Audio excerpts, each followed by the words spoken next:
सजात्म स्वरूप परम गुरु शुद्ध चैतन्य स्वामी ने नमः। स्यदवाद नय षट द्रव्य गुण पर्याय और प्रमाण का जड़ कर्म चेतन बंध का अरु कर्म के अवसान का कह कर स्वरूप यथार्थ जग का जो किया उपकार है उसके लिए जिन वाणी माँ को वंदना शतवार है, वंदना शतवार है। श्री प्रवचन सार जी गेय तत्व प्रज्ञापन में गाथा 116 में हमने देखा कि मोह के साथ मिलन का नाश होने पर वही क्रिया द्रव्य की परम स्वभावभूत होने से परम धर्म नाम से कही जाने वाली ऐसी मनुष्य आदि कार्य की निष्पादक न होने से अफल ही है। यानी चैतन्य परिणति वह आत्मा की क्रिया है। किसकी? किसकी? मेरी क्रिया है। मोह रहित क्रिया मनुष्य आदि पर्याय रूप फल उत्पन्न नहीं करती। मोह से जो रहित क्रिया है वह पर्याय रूप मनुष्य आदि ये जो कर्मों के उदय से, क्योंकि कर्म बंध ही नहीं वहाँ मिटने लग जाता है। और मोह सहित की क्रिया अवश्य मनुष्य आदि पर्याय रूप फल उत्पन्न करती है। यानी मनुष्य पर्याय जो मिल रही है कर्मों के उदय से, वो कैसे मिलेगी वो आगे बताएंगे। मोह सहित भाव एक प्रकार के नहीं होते, इसलिए उसके फल रूप मनुष्य आदि पर्याय भी टंकोत्कीर्ण शाश्वत एक रूप नहीं होती। यानी जैसे जैसे भाव अलग अलग, जैसे बंध के जो 4 भेद बताए, तो उस अपेक्षा से बंध होता है, उस अपेक्षा से कर्मों का परिणाम होता है, उस अपेक्षा से क्रियाएं एक रूप नहीं होती। यह व्यक्त करते हैं कि मनुष्य आदि पर्याय जीव को क्रिया की फल है। कैसे हैं? तो गाथा 117 में बता रहे हैं। वहाँ नाम संज्ञा वाला कर्म यानी नाम कर्म अपने स्वभाव से जीव के स्वभाव का पराभव करके मनुष्य, तिर्यंश, नारक अथवा देव इन पर्यायों को करता है। जीव अपने से अपने को पराभव कर रहा है कर्मों के द्वारा। अब इसकी टीका में कह रहे हैं अमृत चंद्राचार्य जी, क्रिया वास्तव में आत्मा के द्वारा प्राप्य होने से कर्म है। अर्थात आत्मा क्रिया को प्राप्त करता है, पहुँचता है, इसलिए वास्तव में क्रिया ही आत्मा का कर्म है। और उसके निमित्त से परिणमन को प्राप्त होता हुआ, यानी द्रव्य कर्म रूप से परिणमन करता हुआ पुद्गल भी कर्म है। जो 3 प्रकार के कर्म बताए, भाव कर्म, द्रव्य कर्म और नो कर्म। अब भाव कर्म अपेक्षा से आत्मा से बताए, क्योंकि भाव करना ये स्वरूप किसका है? भाव आत्मा से हो रहे। मोह राग द्वेष रूप जो परिणमन हो रहा है, यह परिणमन इसे आत्मा का परभाव या विभाव कहा, क्योंकि भाव करना जड़ पुद्गल का स्वरूप और स्वभाव नहीं है। तो अब कहेंगे कि फिर विभाव रूप भाव क्यों हो रहे हैं? क्योंकि एक वैभाविक नाम की जो 47 शक्तियाँ, उसमें एक शक्ति है कि विभाव रूप परिणमित होना। ये भी आत्मा का ही एक अपेक्षा से स्वभाव है कि आत्मा जब अपने उपयोग को पर द्रव्यों की तरफ ले जाता है या गया ऐसा भ्रांति से मानता है, तो इस मान्यता को अब हमें जड़मूल से निकालना है। ये मान्यता जैसे निकलेगी तो भाव ही नहीं होंगे। तो भाव कर्म के निमित्त से द्रव्य कर्म का बंध होता है। ज्ञानावरणी आदि 8 द्रव्य कर्म बंधते हैं, और उन द्रव्य कर्म के उदय में जो शरीर आदि मिलता है, जिसको नो कर्म कहा गया। अब इस शरीर आदि में जब जीव आत्मा एकत्व करता है, मैं मेरापना करता है, यानी भाव कर्म करता है, तो वापस द्रव्य कर्म, फिर वापस नो कर्म। इस तरह से अनादिकाल से यह गाड़ी कर्मों की चल रही है। तो इसमें मूल दोष किसका है? जीव का है। जीव भाव ही न करे, जीव कर्म को नहीं बांधता है, जीव भाव करता है इसलिए कर्म बंधते हैं। जीव भाव ही न करें और स्वभाव में रहें तो कर्म बंधे ही नहीं, और कर्म बंधे ही नहीं तो उदय में आएंगे ही नहीं। तो सीधी सी ये परंपरा इस तरह से खत्म हो जाएगी और जीव उस मोक्ष को, उस अनंत काल के लिए अपने स्वरूप स्वभाव स्थिति को प्राप्त कर लेगा। इसलिए जिसके निमित्त से, यानी जो आत्मा के द्वारा प्राप्य होने से जो कर्म है, क्योंकि इस अपेक्षा से आत्मा को कर्म का कर्ता और भोक्ता कहा, निश्चय की अपेक्षा से आत्मा अपने स्वरूप और स्वभाव का ही कर्ता भोक्ता है। जब हम उस निश्चय का स्वीकार करते हैं और परद्रव्य पर भाव से अपने उपयोग को हटाने का पुरुषार्थ करते हैं तो उसी समय कर्मों की संवर और निर्जरा हो जाती है। यही एकमात्र मोक्ष का उपाय है। तो सब कुछ सुन के पढ़ के क्या करना है? करना जितना भी पढ़े, जितना भी सुने, काम तो एक करना ही पड़ेगा। परद्रव्य पर भाव से उपयोग को हटाकर स्वभाव में स्थिर होने का ही अभ्यास निरंतर निरंतर निरंतर जितना योग्यता से, जितनी तीव्रता से कर सके करना है। इसलिए द्रव्य कर्म से परिणाम करता हुआ पुद्गल भी कर्म है। उस पुद्गल कर्म की कार्यभूत मनुष्य आदि पर्याय मूल कारणभूत ऐसी जीव की क्रिया से प्रवर्तमान होने से क्रियाफल ही है। तो जब आत्मा ने अपने भावों को बिगाड़कर अपने परद्रव्य पर भावों में एकत्व करके पर को अपना मानकर पर में मैं और मेरापना स्थापित करके जो अपनी दशा को बिगाड़ा है, जैसे कहते हैं ना, अपने पांव पर कुल्हाड़ी मारना, यही काम अनादिकाल से जीव कर रहा है। इसलिए का कर्म बिचारे क्या करें? कर्म कुछ नहीं कर रहे हैं। बांधे जीव ने अपनी अज्ञानता की वजह से, अब अपने मिथ्यात्व के पोषण करने की वजह से, और अब कर्म तो अपना काम करके चले जाते हैं। वो अपने स्वरूप से, अपने स्वभाव से, अपने में परिणमित हो रहे हैं। उनका काम वो करते हैं। जड़ कर्म है, जड़ पे काम कर लेता है और निकल जाता है। मन वचन काया जो भी कर्मों के उदय से परिणमित हो रहे हैं, यदि उससे भेद ज्ञान करके स्वरूप और स्वभाव में रहने की चेष्टा करें तो जीव कर्मों से छूट सकता है। अब ये जो शरीर मनुष्य आदि ये जो शरीर मिला है, ये शरीर जिसे नाम कर्म का उदय कहा गया, अब ये कर्म किसने बांधा था? बांधा जीव ने था। किस वजह से बांधा था? अपनी अज्ञान और मिथ्यात्व की दशा की वजह से। और अज्ञान और मिथ्यात्व किसे कहा? अपनी स्वभाव में न रहना, अपनी स्वभाव की पहचान न होना, पर द्रव्य पर भावों में मैं और मेरापना करना।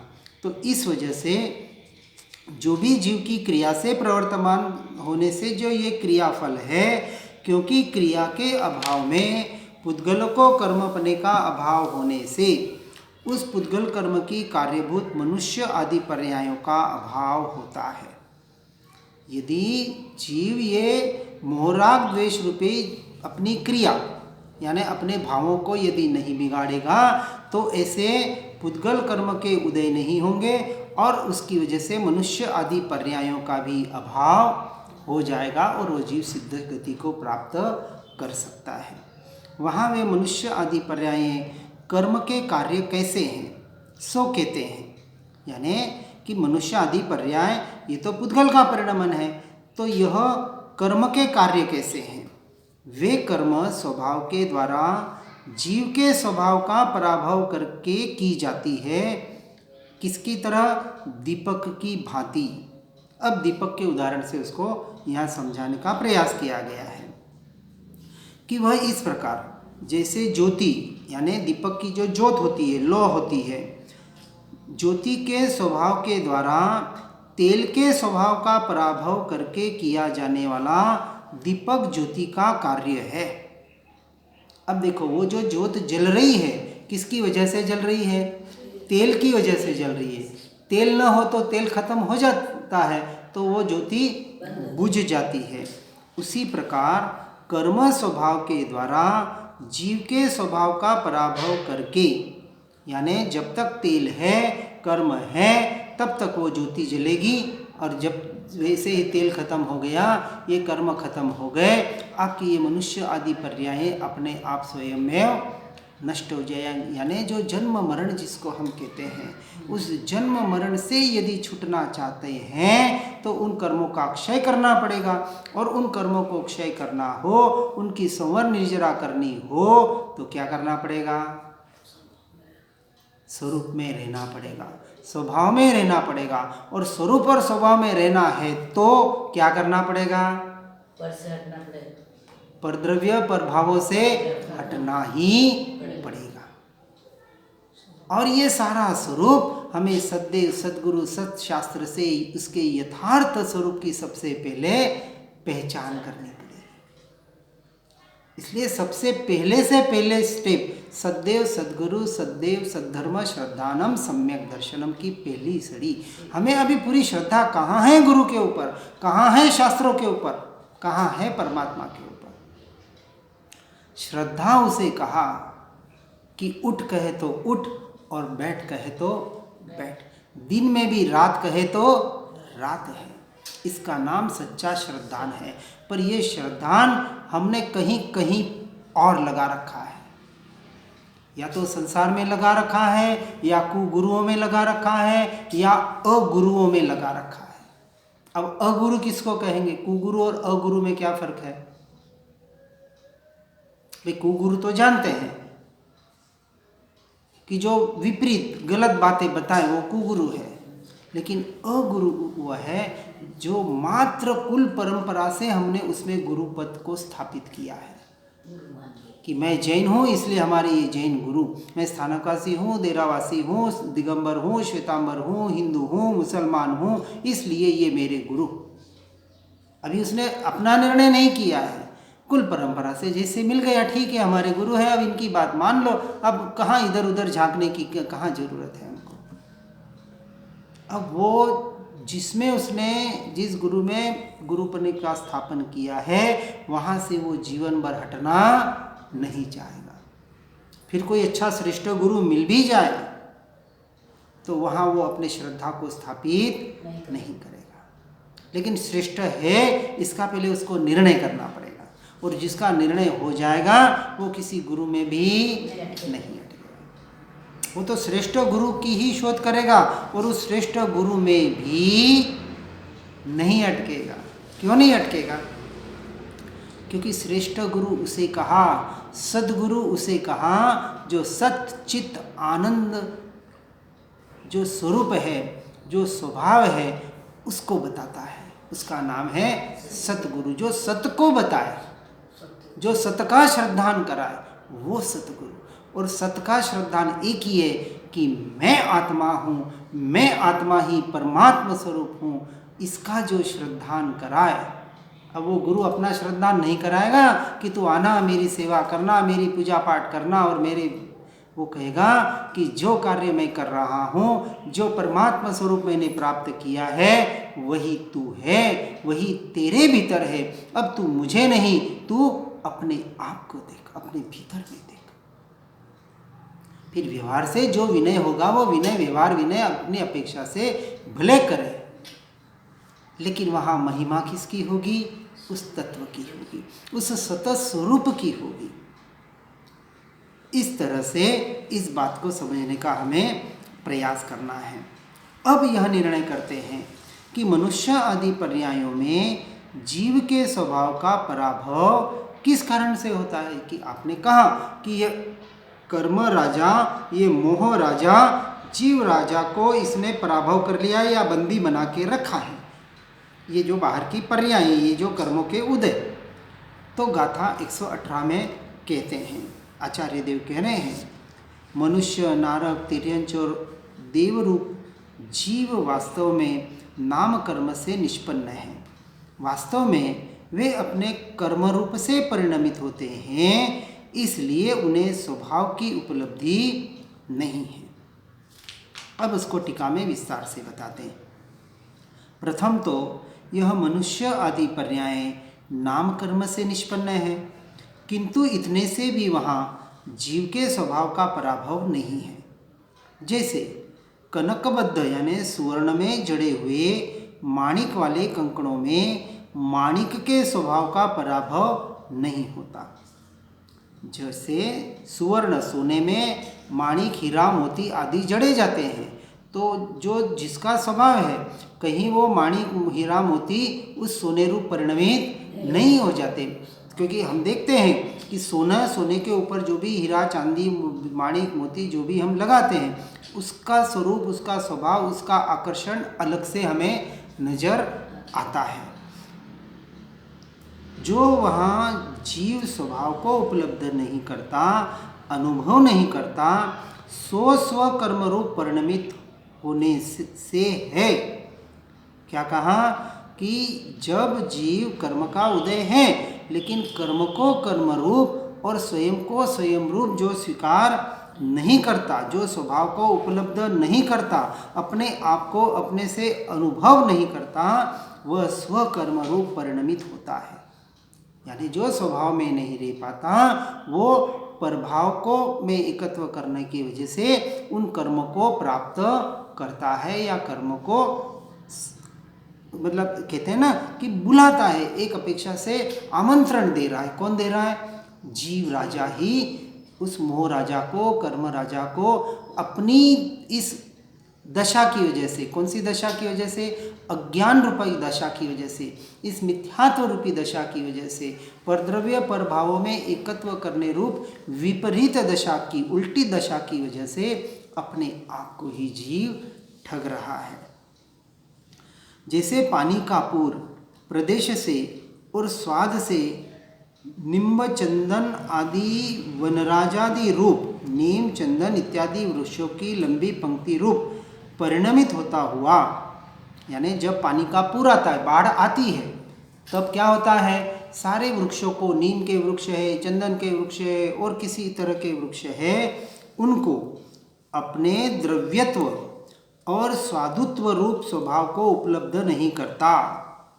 यानी कितनी लंबी वृक्षों की पंक्ति उस बाढ़ में भले लग जाए, परंतु द्रव्य का जो प्रवाहीपना है और द्रव्य का जो स्वादिष्टपना है, यानी पानी बह कौन रहा है? पानी बह रहा है।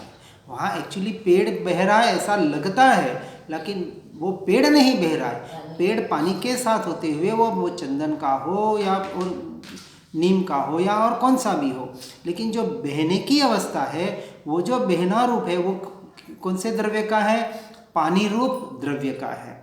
तो पानी का जो प्रवाहीपना है वो स्वभाव को उपलब्ध नहीं करता। कौन? पेड़। पेड़ बह रहा है ऐसा लग रहा है, वास्तविक पेड़ नहीं बह रहा है, पेड़ तो अपनी जगह पे है। उसी प्रकार आत्मा भी प्रदेश से और भाव से स्वकर्म रूप परिणमित होने से अपने अमूर्तत्व और निरूपराग विशुद्धिमत्व स्वरूप स्वभाव को उपलब्ध नहीं करता। ऐसा लग रहा है कि मैं कर्मरूप हो रहा हूँ, ये असातावेदनीय, सातावेदनीय, ये अंतराय कर्म, और ये ऐसा लग रहा है कि मुझे कोई अंतराय कर रहा है। अरे मुझे कोई अंतराय कर सकता है? किसकी ताकत है कि जो मुझे अपने स्वभाव में जाने से अंतराय करे? नहीं ये साता असाता, नहीं ये आठ कर्म, कोई भी मुझे अपने स्वभाव में रहने से रोक नहीं सकते। 6 के 6 द्रव्यों की ताकत नहीं है कि मुझे अपने स्वभाव में रहने से रोक सके। ये जब टंकोत्कीर्ण यहाँ निर्णय होता है, और इसी का निर्णय हमें करने का पुरुषार्थ करना है। मुझे अपने से अपने में रहने के लिए कोई नहीं रोक सकता। जैसे कहा ना कि इस 3 लोक से भले मुझे कोई निकाल दे, लेकिन मुझसे कोई निकाल किसी की ताकत नहीं है। अब जब कहा कि उसी प्रकार कि आत्मा भी प्रदेश से और भाव से कर्मरूप परिणमित होते हुए भी अपने अमूर्तत्व को और अपने निरूप राग को, यानी राग रहित दशा से अपने विशुद्ध ऐसे स्वभाव को उस रूप उपलब्ध नहीं करता। वो अपने स्वभाव में है उसी वक्त, पर रूप लग रहा है, क्रोध मान माया रूप कषाय रूप भी लग रहा है, खाना पीना उठना बैठना ज्ञानी पुरुषों के भी होता है, क्रिया बाहर से दिख रही है, लेकिन वो अपने आप को उस रूप नहीं मान रहा। यही ज्ञानी का लक्षण है। यदि हमें इस तरह से परिणाम हो रहे हैं तो हम भी ज्ञानी हैं, लेकिन मात्र ज्ञानी होना या सम्यक दर्शन को प्राप्त करना इतना ही हमारा लक्ष्य नहीं है। समझना, आत्मज्ञान प्राप्त हो गया, सम्यक दर्शन हो गया, अब आगे क्या करना है आगे बताया ना। ये तो चौथे गुण स्थानक की अपेक्षा है। आगे पांचवा छठा ये जो व्यवहार से गुण स्थानक के जो परिणाम स्वरूप बताया जाता है, क्यों बताया जाता है कि हे जीव, सम्यक दर्शन प्राप्त करना या केवल ज्ञान प्राप्त करना या मोक्ष प्राप्त करना ये तो एक समय की पर्याय है। यदि पर्याय पर दृष्टि करके पर्याय में ही कार्य करेगा तो बाहर और बाहर कहीं ना कहीं अटक जाएगा। यहाँ तो कहा सम्यक दर्शन हुआ या नहीं हुआ उसमें न अटकते हुए अनंत काल के लिए तीव्र पुरुषार्थ करके ज़्यादा से ज़्यादा मैं अपने स्वरूप और स्वभाव में कैसे रह सकता हूँ इसका पुरुषार्थ कर। अब कहा ना कर्म किए जा फल की इच्छा मत कर इंसान। अब यहाँ हमें कौन सा कर्म कौन सी क्रिया करनी है, ज़्यादा से ज़्यादा मैं अपने स्वभाव में कैसे रह सकता हूँ, इतनी सी क्रिया के नाम पर क्रिया करनी है, बाकी कुछ भी नहीं करना, बाकी सब कुछ अपने आप हो जाएगा, अपने आप हो जाएगा। ऐसा स्वरूप है, ऐसी प्रकृति का नियम है। इस बात को जीतना है। इसलिए कर्म जीव के स्वभाव का पराभव करता है ऐसा कहना तो उपचार कथन है, परमार्थ से ऐसा नहीं है। तो उपचार से व्यवहार की अपेक्षा से कथन में तो व्यवहार ही आएगा, लेकिन मान्यता में निश्चय होगा। निश्चय और कुछ नहीं है, अपनी मान्यता, अपना श्रद्धान जो विपरीत हो रहा है उसी श्रद्धान को अपने स्व की ओर, अपने स्वरूप की ओर करना, इसी का नाम सम्यक दर्शन है। उस श्रद्धान की दिशा को बदलना है। जो अंधश्रद्धा रूप परिणमित हो रहा है उस अंधश्रद्धा से निकलकर उस सम्यक श्रद्धान में हमें स्थिर होने का प्रयास और पुरुषार्थ करना है। इस प्रकार से अनादि से ये जो जीव की धारणा रही हुई है कि हाय राम क्या करें, कर्म ऐसे ही हैं, कर्म हमारे ऐसे हमने बांध देते तो हमें भोगने पड़ेंगे, अब इन सब बातों से हमें हटना है। ये मान्यता के लिए व्यवहार की अपेक्षा से ठीक है कि कर्म के अपेक्षा से क्रिया होती है।